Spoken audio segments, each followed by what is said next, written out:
How are you?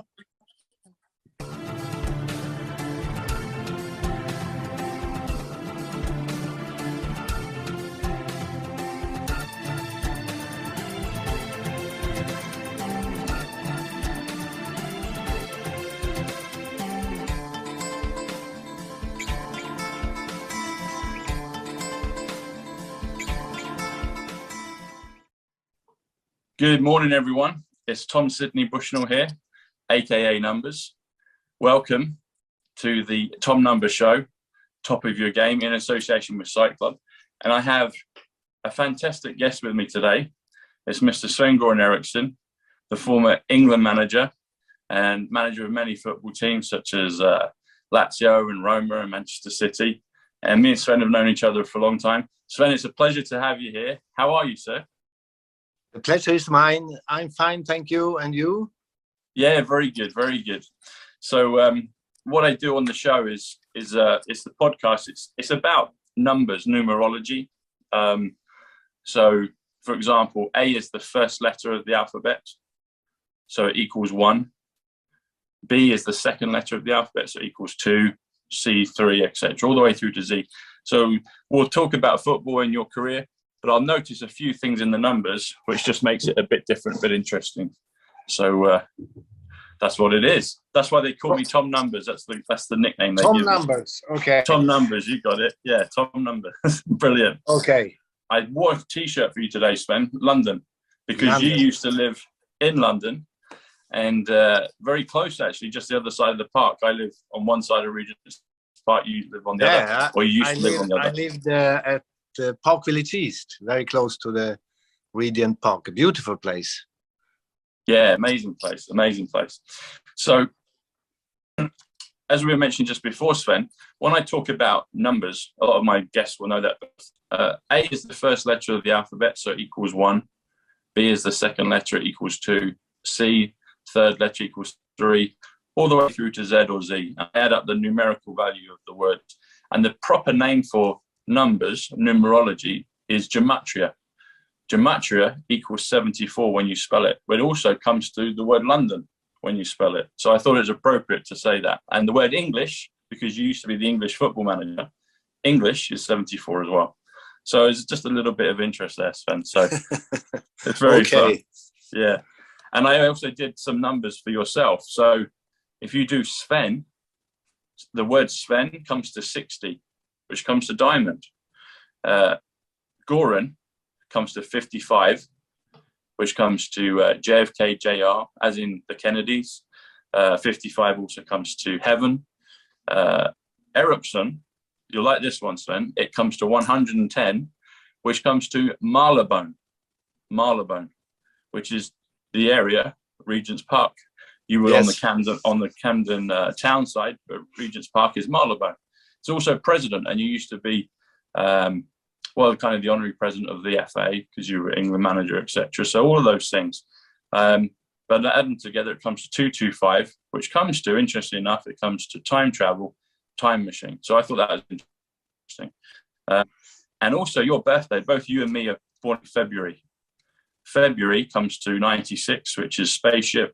5th comes to 49, which is yes. Add them together, comes to 145, which comes to numerology. So February 5th, your birthday, so 145, which comes to the word numerology, which is a form of what we're doing today. So that's interesting, Sven. So I thought I'd share those things with you. But anyway, that's just a little taste of the numbers. So let's ask you a question, Sven, about your career and about football. The subtitle of the show is Top of Your Game. You've mentioned many times that in football, you believe that it's a big part of the game is the mental preparation. You even talked specifically about maybe one of the things you would have done differently with England with penalties is to take a mental coach. What are your thoughts on the mentality of the game in football and how people and players can prepare better for mentality? Well, I think today most sports using a mental coach. And football is one of them, even if I think football was very late with it. But today, I think most of the big clubs, they have a mental coach working individually on players or working in group with players. And you had a very good example when you talk about penalty shootouts. I think that's 90% a mental game when you come to this, because it's life or death. You are in or you go home. And normally when you're talking about the Euro, World Cup, its stadium are full, television, millions of people. And of course, when you walk from the midline until the penalty spot, how many thoughts going through your head?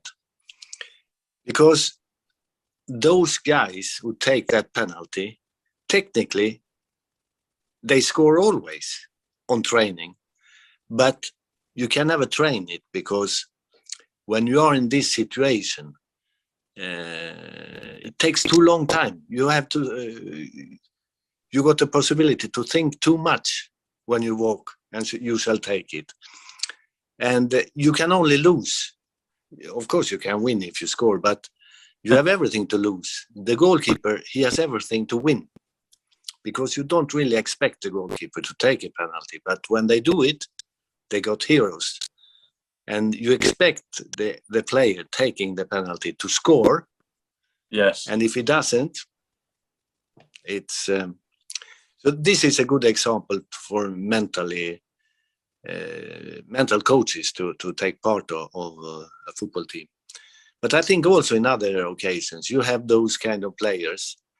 In training, they are very, very good. In friendly games, they are very good. They're scoring, they have confidence. When you come to bigger games, they can't handle it. And that's mental things.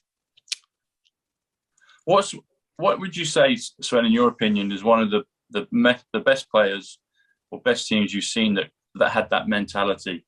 Because the whole thing of, teams practicing, very flash players can do everything, but on the pitch, when it really matters in finals, you know, who have you seen that is one of the best or was one of the best mentally?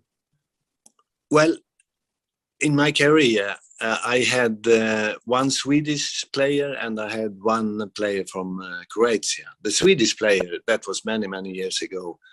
Torbjörn Nilsson was his name, and he was fantastic in training. He was probably the best striker I ever seen, I've ever worked with, I would say. Really?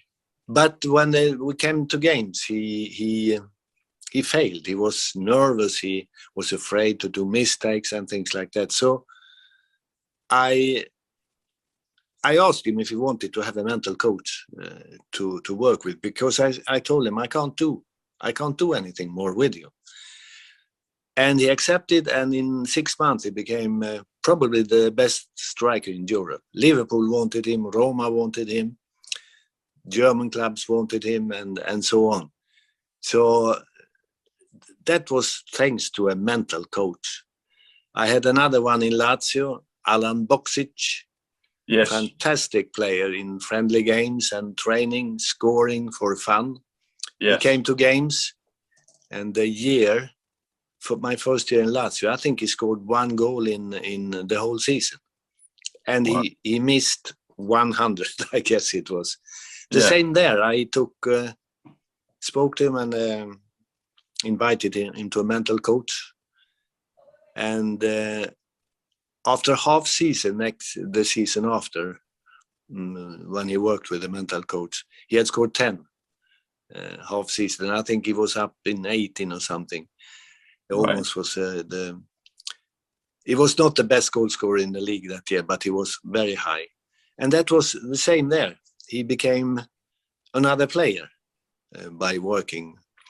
And I'm sure that there are a lot of players out there we look at every weekend, and national teams who has the same experience. Yes, yeah, for sure.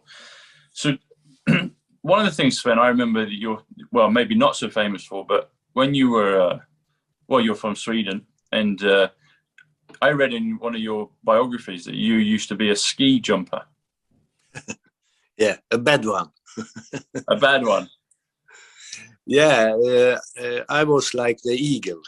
What did you say? The Eddie English. the Maybe a little bit better if you compare with others. But, yes, I was a ski jumper and was competing on local, the part of Sweden where I'm from, and also in Norway a little bit.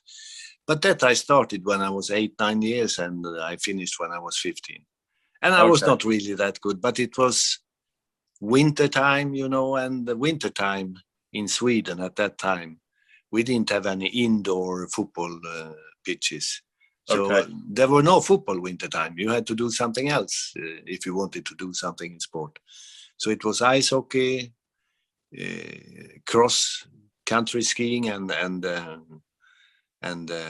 jumping, ski jumping. Fantastic. Well, if you do the phrase a ski jumper, which you were, it actually comes to 1, 2, 3. So 123. So I thought I'd share that one with you. But the reason I bring that up as well, Sven, is because that must take a certain mentality. It shows that people see you as Sven as very calm, and that seems to be one of your attributes. Under pressure, just always remain calm. But you also have this element where you can take risk. You can do kind of potentially dangerous things, but you can associate the risk and balance it out and take the action anyway. Yeah, I know. But Tom, it's I think it's very important to know that if you want to start ski jumping, you cannot start when you are 30.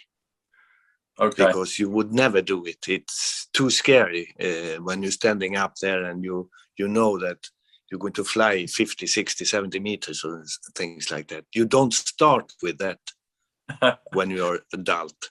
You have to start with it when you're a young boy and you are not afraid of anything. And I started when I was 8, I think it was. Okay. Because if you never have tried it, if you go up there high, and looking down, it's scary. I don't know if I would do it today. But it's great fun to fly. It's beautiful. I can imagine that. When I watch it on TV, it feels like you're flying. It does feel like that, but to actually do it as well is incredible. Yeah. And that says as well, what that leads me to think, Sven, is your consciousness, your mentality. It must be of a certain caliber, at least when you were young, and then you took it into adulthood. But another thing that I read is that you always believed you would be England manager. No, Tom, but... Is that not true? No. I believed when I started to be 20, 25, and especially when I stopped playing football because I was not good enough to be a good professional footballer. Yes. Then my dream was to be a professional manager, coach. Okay. And professional means outside Sweden, because at that time, I'm talking about late 70s, early 80s, football was not professional at all in Sweden. Everybody worked and then they played football. Okay. So my dream was to come out, but no, to be England manager. I never ever thought about it because I knew that was impossible. And before me, it was impossible. So no, I never dreamt of it, and I never thought I should have that job. Never. Okay, I must have misread that then. I thought it was in one of the books I read a long time ago that you always felt you would become England manager, but I must have misunderstood or misread that. So, I think that was a dream too big to be true. Okay, but it came true. It came true. It came true. Did come true. Life is beautiful. It is. Life is beautiful, Sven. And I mentioned the word consciousness. Another meaning for that is if you spell out consciousness, it comes to 175, which comes to Diana Frances Spencer, interesting enough. So Princess Diana, her full name. But I thought that was interesting. Consciousness 175, and life is beautiful, and she was a beautiful woman, and still her spirit, lingers. So I thought that was beautiful. And talking of things that are beautiful, I mean, You love beautiful women. I love beautiful women. I met Ivanka Trump in 2015 in Manhattan. Got a picture with her. And what's your advice in regards to women? Briefly, what would you suggest? Or what Advice. Would you say? Women are beautiful. Any advice? You've gone out with many beautiful women in your time. Any advice? Any thoughts? No, not really, Tom. I mean, you think certain women are beautiful. Maybe I think the opposite. I don't like those who you like to be beautiful. So, yes, but yes. That's very, very personal. What kind of people you like, and so no advice. No, I don't have any advice. I'm not the right man to give advice about that, I think. Okay. Let's keep to football. Yes. No, I wasn't going to go further. It was just you said the word beautiful, and I just thought, in terms of life, though, in general, what are some of the mottos, some of the principles that you try to espouse in life and in football, and so maybe life and football are intertwined, they're inseparably connected. What's your kind of main foundation principles? Yeah, but I am one of those who think life is beautiful. Yes. And I don't think we appreciate it always. When you wake up, you are healthy. Yes. Maybe you have a job to go to. In my case, I have a job, but not on full time anymore because of my age. Yes. But life is really beautiful. But you have people around the world to try to do the opposite of life. And we have Putin and his gang over there today. And I'm not afraid to say public. He must be crazy, stupid and crazy. Because what he's doing, that's absolutely awful. And I really hope he never, ever comes back to political power or whatever it is. Biden said something the other day, and it was controversial or whatever it was. I think it was the best thing Biden ever said in his life. He said that this guy cannot be in charge anymore, and he referred to Putin. That's completely right. That's what 99% of all people in the world thinking, but they don't say it. So what Biden said there, that was absolutely fantastic. I mean, it's not the first time we have other people starting a war because of petrol, because of gas, because of money, because of power, because of whatever. But it's absolutely crazy. And I'm sure that 99.99% of people in the world, they don't want a war. We don't. We want love. We want to have a beautiful life, and we want peace, and we want football. We want whatever we want. But the last thing we want is a war. And still 2022, in Europe, one nation, soldiers killing people. Incredible. Absolutely incredible. And as a human being, we have to do everything we can to stop it. Putin, just stop it. Well, hopefully, Sven, we'll have peace very soon, and maybe in time we'll learn even more truths about the world as a bigger story, as a bigger picture. And we want peace. I agree. We want peace on Earth for 1,000 years. We want to go into this millennial period where everyone lives happily with each other. And I totally want peace, just like you and the rest of the world. And you mentioned as well your age. You said I looked up, if I remember rightly, because your birthday, 5th of February, you're age 74 right now. Is that correct? Yes. Yes. So another link to the numbers. 74 is London, 74 is English, and 74 is the word Gematria, which are the numbers. So I thought that was, I triggered it. So there you go. It seems appropriate. That incredible, Tom.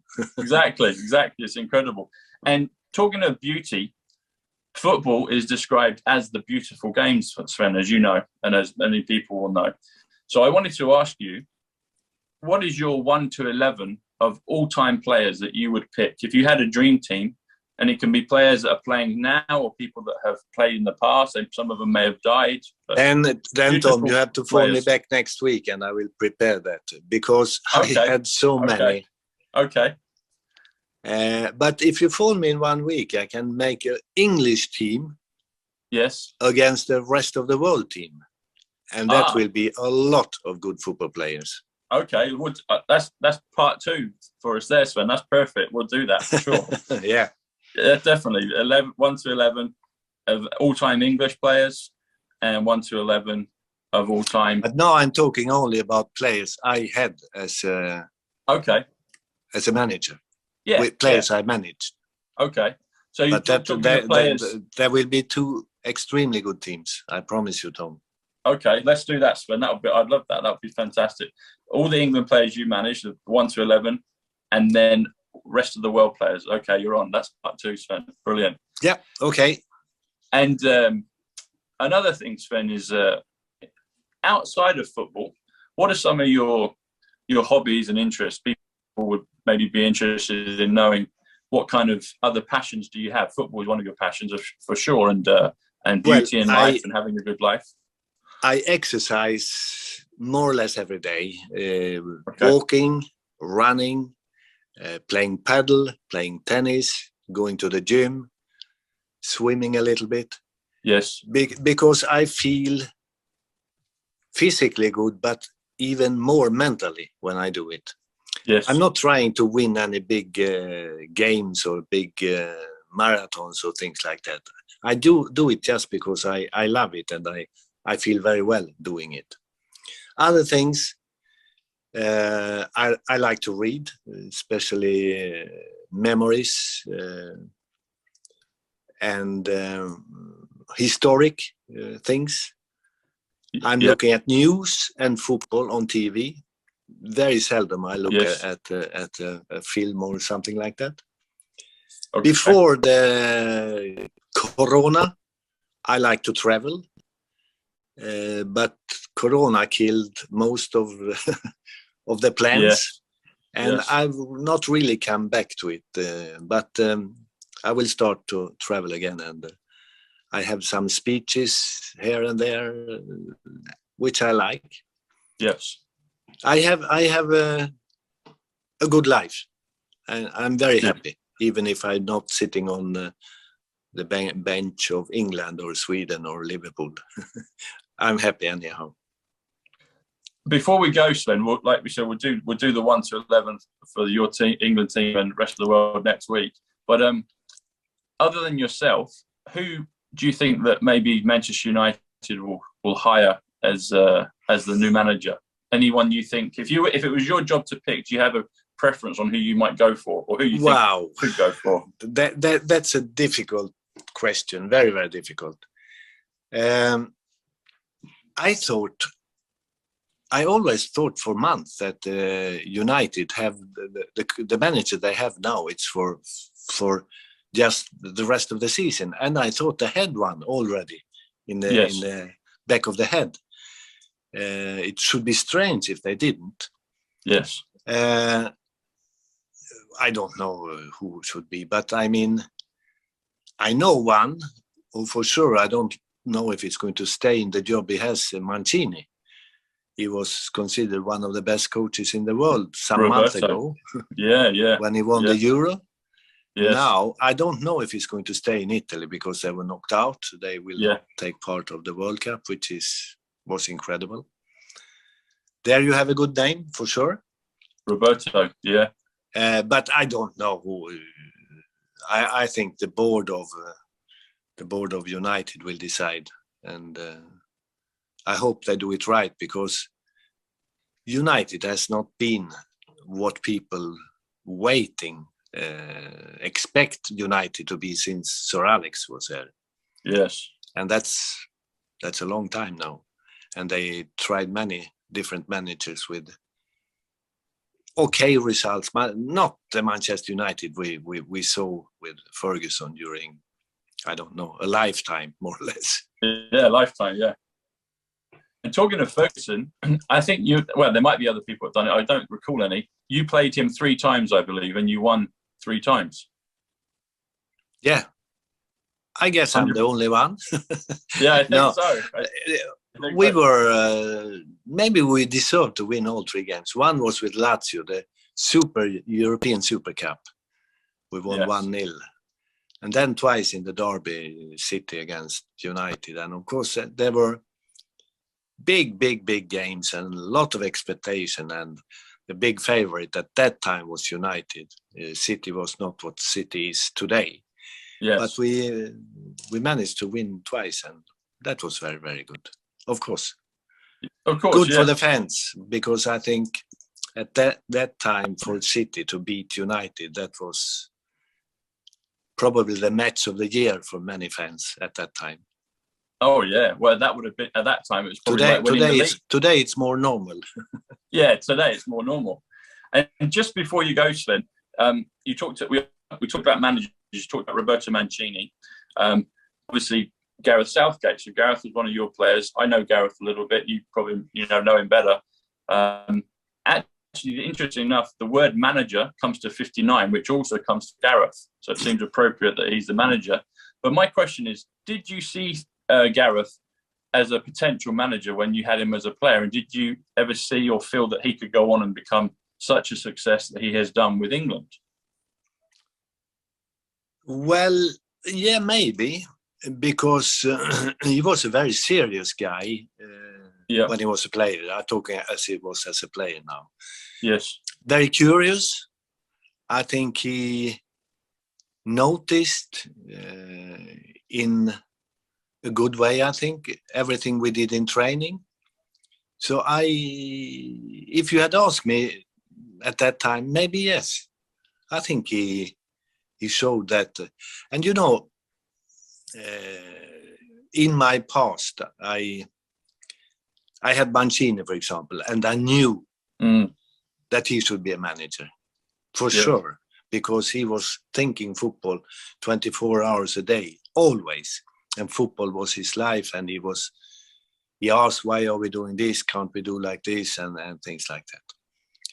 Then I had Inzaghi. Now I'm talking about Italian football players. Yeah. And I never thought that he should be a coach, but he became Lazio coach. Now he's Inter coach. So you never know who's going to be a coach or not. But Southgate, yes, I would have said yes. Okay. And what about Wayne Rooney? So when Wayne became a manager, that was a surprise. But he's doing very well at Derby. You have to remember that I had Rooney when he was 17 and... I guess until he was 22, something like that. Okay, yeah. And if you had asked me then if he would be a coach, maybe not. But he's doing well, and I really hope that he will be successful. And I met him last year, or this, I don't remember, last year. And he's a grown-up man today, and I think he's doing a good job. And I really, really hope that he will be as good manager as he was as a player. Then he will be very good.